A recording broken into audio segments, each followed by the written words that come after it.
आइए जरा distance time graph करेंगे बच्चे। हमेशा डिस्टेंस टाइम ग्राफ से स्पीड मिलता है, ठीक है।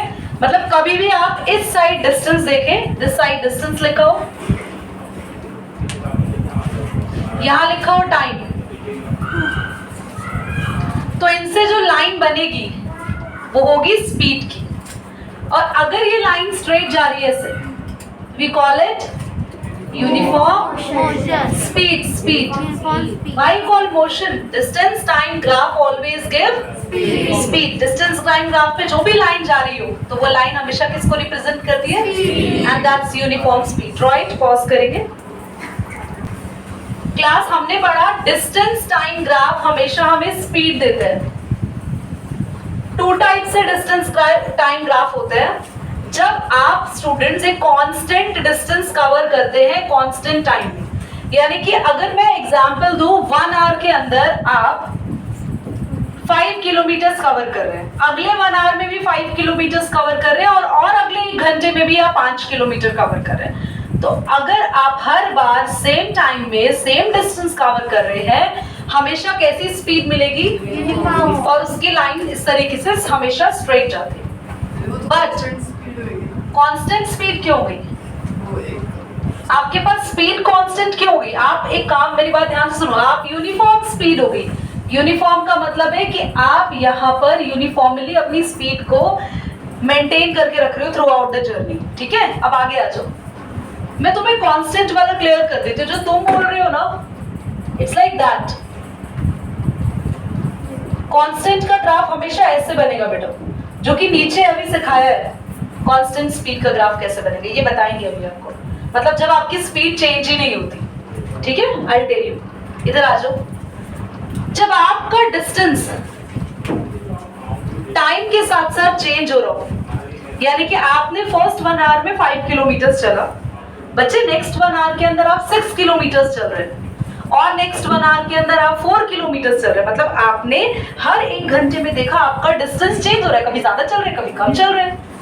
स्वाभाविक बात समझ में आ रही है कि हर टाइम में आप जब नोटिस कर रहे हैं, हर 1 घंटे में या हर 10 मिनट में आपका डिस्टेंस बदल रहा है, कांस्टेंट डिस्टेंस कवर नहीं कर रहे, तो कैसी स्पीड होगी? तो आप इस तरीके से कर्व बनाएंगे। यहाँ आते तुम्हारा कांस्टेंट वाला वर्ड क्लियर होगा। इसमें क्या है? हमेशा स्पीड और टाइम ग्राफ से हमें मिलती है ये लाइन किसकी होती है? एक्सेलरेशन। कौन से ग्राफ में? Speed time. लाइन किसकी होगी? Speed time. Distance time. Speed. Speed याद रखना, डिस्टेंस टाइम में ग्राफ किसका बनता है? डिस्टेंस टाइम में ग्राफ किसका बनता है? स्पीड टाइम में। अब क्या हो रहा है? आप कार चला रहे हैं और आपने नोटिस किया कि आप हर 10-10 मिनट के बाद अपने कार के स्पीडोमीटर पे चेक कर रहे हैं कि आपकी कार किस स्पीड पे चल रही है। आपने नोटिस किया कि आपकी कार पिछले कुछ घंटों से लगातार 100 पे चल रही है, ना कम हुई ना ज्यादा हुई। तो आप एक बात ध्यान से सुनना, कितने बच्चों को याद है एक्सेलरेशन का फॉर्मूला होता था v माइनस u। आपकी स्पीड पहले भी 100 थी, इनिशियल भी 100 थी, ये थोड़ा तेज लग रहा है बस, पहले भी 100 थी और फाइनल 1-2 घंटे के बाद भी आपने चेक किया तो v भी 100 है, फाइनल स्पीड भी 100 थी, पहले वाली स्पीड भी 100 थी। जरा बताना तो 100 में से 100 माइनस करेंगे तो ये 0, तो एक्सेलरेशन भी 0। तो जब आप एक ही स्पीड से गाड़ी चलाते हैं, ना आपकी स्पीड कम हो रही है ना आपकी स्पीड ज्यादा हो रही है, उस केस में हमें जो ग्राफ मिलता है उसे हम कहते हैं एक्सेलरेशन 0 है, और ये जो स्पीड लगातार आपने मेंटेन करी है उसे कहते हैं कांस्टेंट। समझ में आ गया? हाँ, उसमें हम लोग चेंज कर देते हैं क्योंकि डिस्टेंस बदल रहा है ना। बात समझ में आ रही है आपको? क्योंकि आप ध्यान से सुनो, वहां क्या हो रहा है कि आप यहां से चले, आप इस पॉइंट पर आए, 1 घंटे बाद आपने देखा कि आप 1 घंटे बाद आपने कितना किलोमीटर डिस्टेंस कवर किया, और 1 घंटे बाद, और 1 घंटे बाद, पर आपने टोटल डिस्टेंस तो बढ़ रहा है ना, बार बार डिस्टेंस बढ़ रहा है तो हमारी स्पीड चेंज हो रही है, बस स्पीड हमारी यूनिफॉर्म चेंज हो रही है। यूनिफॉर्म का मतलब है हमारी स्पीड भी यूनिफॉर्मली बढ़ रही है, धीरे धीरे धीरे धीरे धीरे बढ़ रही है, ठीक है। और कांस्टेंट स्पीड का ग्राफ हमेशा इधर आ जाओ। अब आपने कार ऐसे चलाई है कि हर 1 घंटे में आप अपनी स्पीड बढ़ा रहे हो, आप स्पीड ऐसे चेंज कर रहे हो। एक्सेलरेशन का मतलब होता है स्पीड चेंज होना।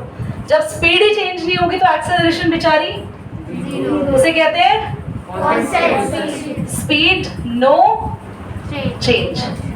अब स्पीड अगर लगातार चेंज हो रही है और लगातार बढ़ रही है और इक्वल बढ़ रही है, मतलब पहले आप स्पीड पे थी आपकी 10, फिर थी आपकी 20, फिर आपकी 30, फिर 40, फिर 50, आपकी लगातार सेम स्पीड से गाड़ी बढ़ रही है, तो कैसी एक्सेलरेशन? यूनिफॉर्म। पर आप कभी आप तो गाड़ी पागलों की तरह चला रहे हो, कभी आप 60 की स्पीड पे, कभी 40 पे, कभी 100 पे, कभी 110 पे, फिर आप 60 पे आ गए, मतलब आपका पता ही नहीं चल रहा है। या कम की बात ना करें तो आप बढ़ाए जा रहे हो, पर कभी आपने 10 से सीधा 50 कर ली, 50 से सीधा 60 कर ली, 60 के बाद फिर 765 कर ली, 65 के बाद आपने 100 कर ली। क्या आपका कांस्टेंट स्पीड बढ़ रहा है? नहीं ना, तो उससे बोलेंगे। अब अगर मान लो कि आप ब्रेक लगा रहे हो, 100 की स्पीड से आपने ब्रेक लगाई, ब्रेक लगाने के बाद बताना जरा स्पीड कम होगी या तेज होगी?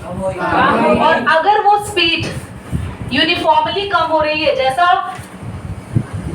ये यूनिफॉर्मली बढ़ रही थी स्पीड, यहां अगर आपकी स्पीड यूनिफॉर्मली कम हो रही है, तो ऐसा ग्राफ अगर देखने को मिले तो इसको बोलते हैं यूनिफॉर्म रिटार्डेशन।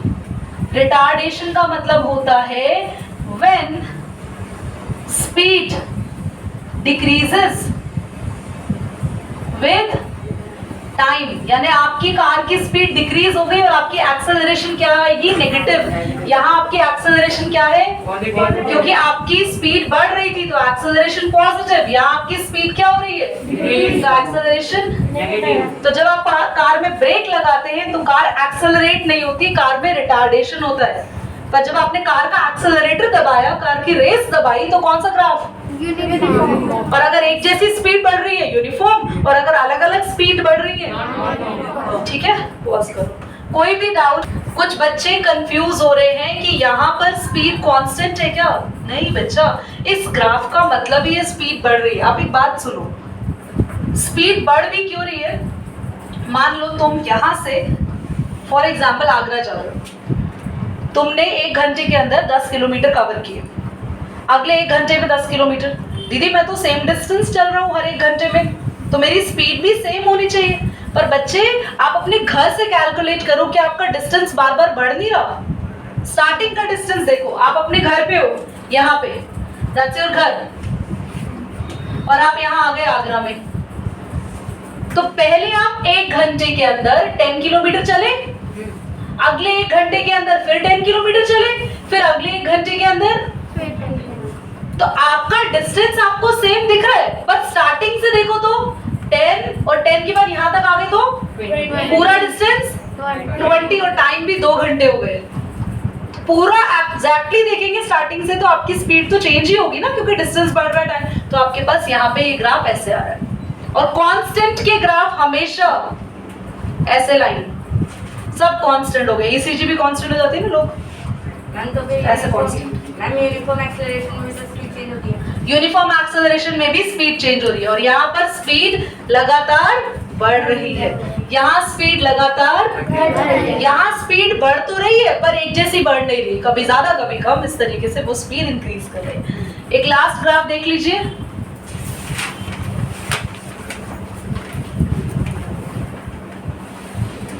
लास्ट ग्राफ है आपके पास, when initial speed is not zero, speed time का ही ग्राफ है, स्पीड टाइम का ही ग्राफ है। दोबारा से बोल रही हूँ, इसके 4 ग्राफ बन चुके थे।